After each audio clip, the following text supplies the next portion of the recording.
So good to have you join us this morning. Hello and welcome to Business Daily. I'm Lee Ji-yoon in Seoul. Before we get started, let's first take a look at today's highlights.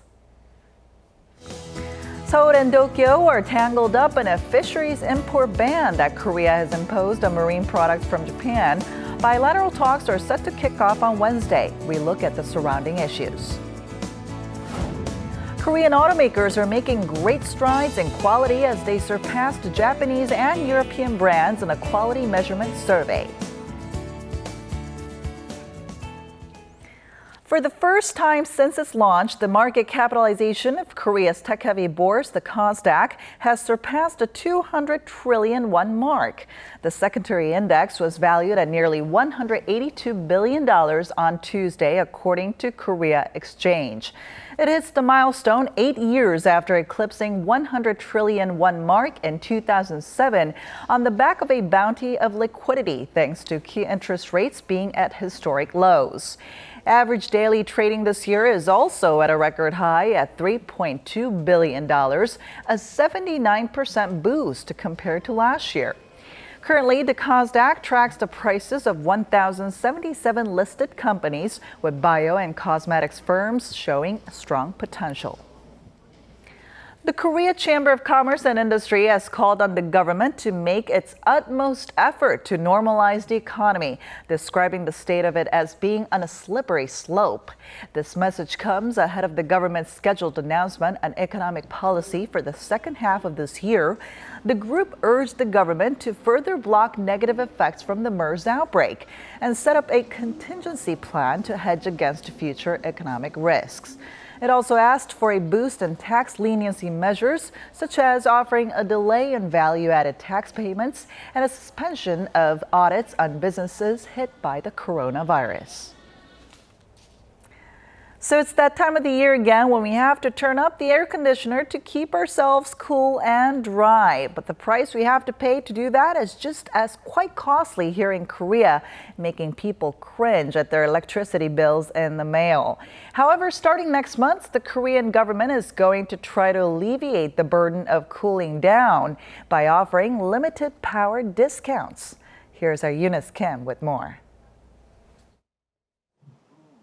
To discourage waste, electricity usage in Korea is billed on a progressive scale, which means the more you use, the steeper the cost gets. But just for the summer months, the government will change that, extending a lower rate to households that use more than 300 kilowatt hours per month, a load typically used by a four-person household. In fact, the discount is expected to apply to some 6.5 million households, handing $117 million in overall power savings that kick in next month. The average electricity bill is $54, and we're anticipating a 14% markdown with this measure. The maximum discount is estimated to be about $10. As a part of the move, the government will extend additional welfare discounts to families with 5 children or more, and to individuals who require the use of electrically operated medical equipment. This will complement an integrated electronic voucher program set to launch in the second half of this year that allocates nearly $100 in credit that can be used to pay for power, gas, and briquettes. That's not all. The government will lower power rates on Saturdays for some 80,000 industrial sites of small and medium-sized businesses, effective starting August for a period of a year. It'll also offer the option of installment payments for families struggling to pay their electricity bills, all part of an effort to ease household financial burdens and help boost consumer spending. Eunice Kim, Business Daily. Now, competition is heating up between global car makers, but for now, Korea's Hyundai and Kia motors seem to have taken the lead, outstripping most Japanese and European rivals with a new title in a recent U.S. consumer survey. Our Lee Ju-young on this story for us this morning. It's been described as a shakeup in the quality landscape of automobiles. Along with the steady increase in Korean car dealerships within the U.S., Korean vehicles have been enjoying a rise in brand recognition across the country. Backing this is a sharp improvement in automotive quality, according to a key consumer survey by U.S. auto research firm J.D. Power. Korea's top automakers, Hyundai and Kia, have in the past struggled with an image of being more affordable but lagging in quality. But this year, they overtook past leaders, ranking within the top 5 nameplates in the industry. We find it very meaningful that we have beaten German car brands like BMW, Mercedes-Benz, Volkswagen, and Audi, and have also surpassed leading Japanese brands like Toyota, Lexus, and Honda in J.D. Power's initial quality study. The annual report surveyed roughly 84,000 car owners on problems about mechanical defects, malfunctions, and design experienced in the first 90 days of buying or leasing a car this year. The study showed that drivers reported an average 90 problems for Korean brands per 100 new vehicles, way above the industry average, especially compared to European and Japanese counterparts. Not only that, compared to the previous year, Korean car makers posted the largest margin of improvement in quality. Although Japanese brands still made progress on year, they displayed their worst performance in 29 years, signaling they may be riding into uncharted territory with competition speeding up. Lee Ju-young, Business Daily. It's been over 4 years since Japan was rocked by one of the most destructive earthquake and tsunami in its history, which also resulted in the Fukushima nuclear disaster. And in fear of radioactive contamination, countries around the Pacific banned imports of Japanese products, and Korea was no exception.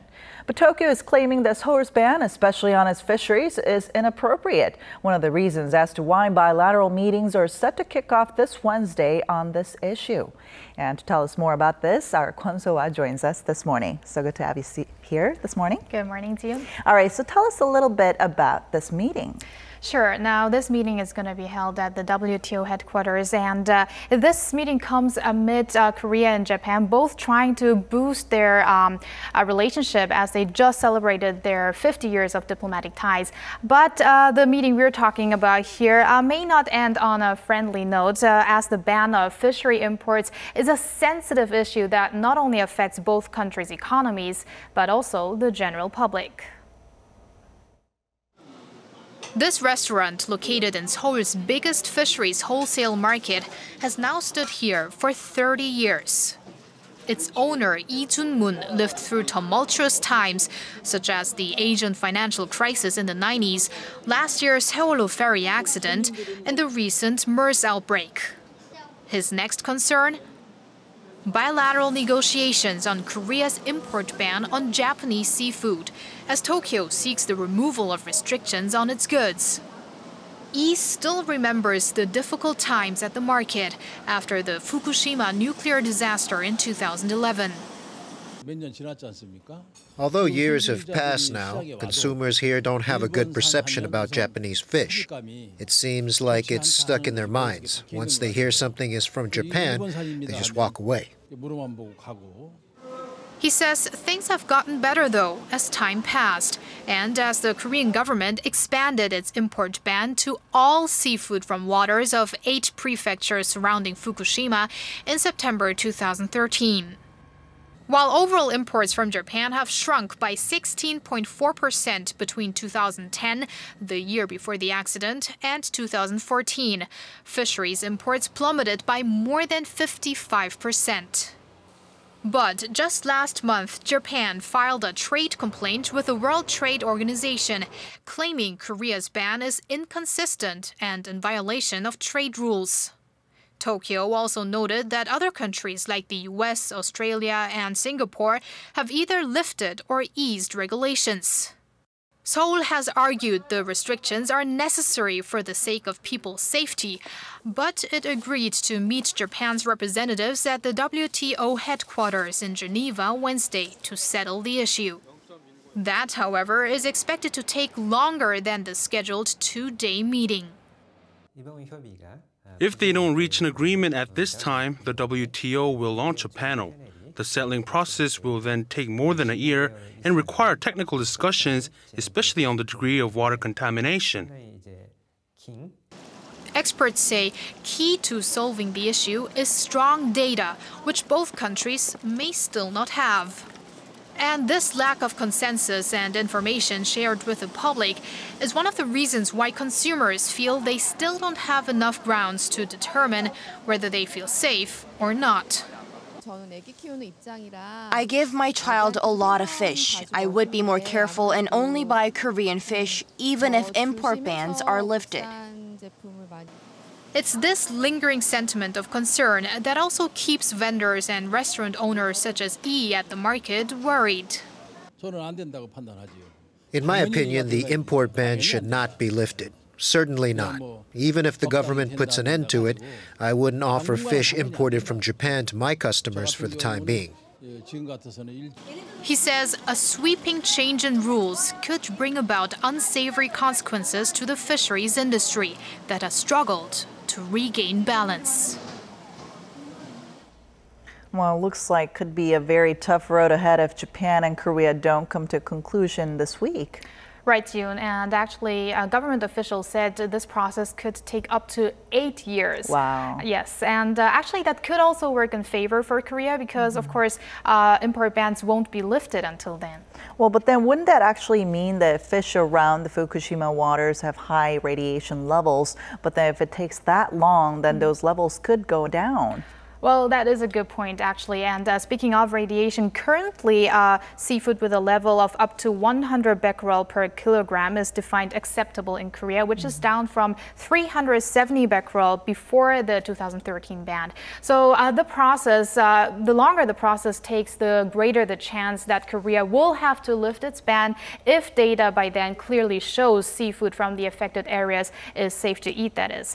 And as of now, the Ministry of Food and Drug Safety provides lists of radiation tests on its website for consumers to check. All right, so good information to know. But now I'm wondering, why hasn't Japan filed any complaint against other countries banning their products? I mean, we're not the only ones doing this to them. Right. The professor I talked to earlier said that it'll make Japan's job easier if Korea, its neighbor, lifts restrictions, so that that could lead to other countries like Taiwan or Russia to follow suit. Another reason as to why we have to deal with this issue with extra caution, because it involves health and safety of everybody. Thank you so much for the report today, Soa. Anytime. And that will do it from me this morning. Thanks for watching, and we'll be back tomorrow at the same time, same place. Until then, goodbye.